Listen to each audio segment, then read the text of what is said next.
मोदी सरने वाले मामले में सूरत की एक अदालत ने राहुल गांधी को सजा सुनाई है। राहुल गांधी को बीते लोकसभा चुनाव में एक रैली के दौरान उन्होंने मोदी सरने वालों के संबंध में टिप्पणी कर दी थी, जिसको लेकर गुरुवार को सूरत की एक अदालत ने उन्हें 2 साल की सजा सुनाई है। लोकसभा सचिवालय द्वारा शुक्रवार को बताया गया कि जिस दिन से अदालत ने उनको सजा सुनाई है, उसी दिन से उनको सांसद के तौर पे अयोग्य घोषित कर दिया गया है। मतलब उनकी लोकसभा की सदस्यता को रद्द कर दी गई है। आइए इसके कानून के बारे में जानते हैं। जन प्रतिनिधित्व अधिनियम 1951 की धारा 8(3) के अनुसार यदि कोई सांसद किसी आपराधिक गतिविधियों में दोषी पाया जाता है तो उसे कम से कम 2 साल की सजा और उसकी सदस्यता भी खत्म की जा सकती है। राहुल गांधी 4000 किलोमीटर की भारत जोड़ो यात्रा जब से खत्म करके आए हैं, तब से वो लगातार बीजेपी पे हमलावर रहे हैं। 7 फरवरी को संसद में राहुल गांधी ने अडानी और मोदी के संबंध को लेकर दिए गए भाषण के बाद कांग्रेस नेताओं के खिलाफ कार्रवाई का एक क्रम नजर आता है। अब कांग्रेस नेता का कहना है कि सूरत कोर्ट के फैसले का रिश्ता अडानी के केस से जुड़ा हुआ है। कांग्रेस ने आरोप लगाया कि बीजेपी के खिलाफ और अडानी के खिलाफ राहुल गांधी ने जो लोकसभा में भाषण दिया था, उसका खामियाजा आज राहुल गांधी को भुगतना पड़ रहा है। राहुल गांधी ने कल प्रेस कॉन्फ्रेंस करके भाजपा पे हमला बोला है। उन्होंने कहा कि बीजेपी के नेता मोदी से डरते हैं। मोदी ने कहा कि राहुल गांधी का ध्यान अडानी से हटाकर उनका ध्यान दूसरी तरफ ले जाओ, उनका ध्यान देशद्रोह की तरफ ले जाओ। इसीलिए भाजपा के नेता मुझे देशद्रोह बनाने में और साबित करने में लगे हुए हैं। मोदी जी मुझसे डरते हैं, मुझे पता है, मैंने उनकी आंखों में डर देखा है। उन्हें इस बात का डर है कि कहीं मैं दोबारा से लोकसभा में अडानी पर दोबारा सवाल ना पूछ लूं। मुझे पता है कि इन दोनों के लोगों का संबंध बहुत ही गहरा है।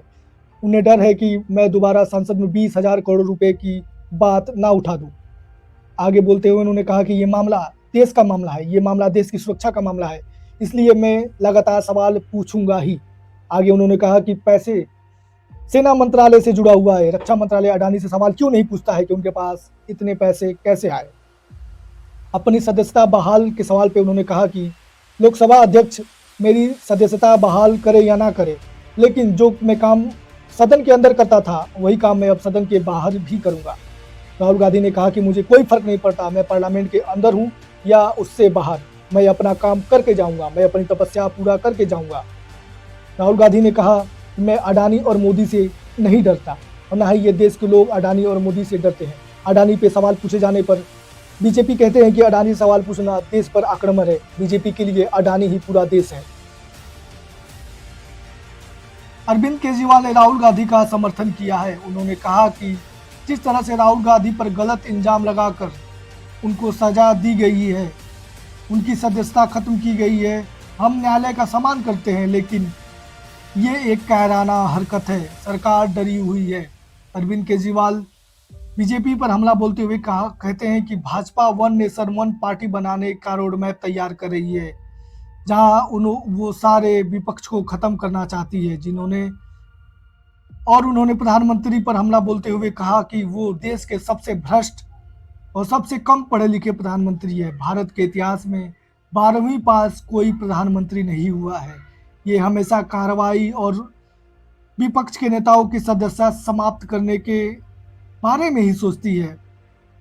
मोदी जी जब सुबह उठते हैं तो वो सोचते हैं कि आज किसको जेल भेजना है, आज किसको जेल भेजना है।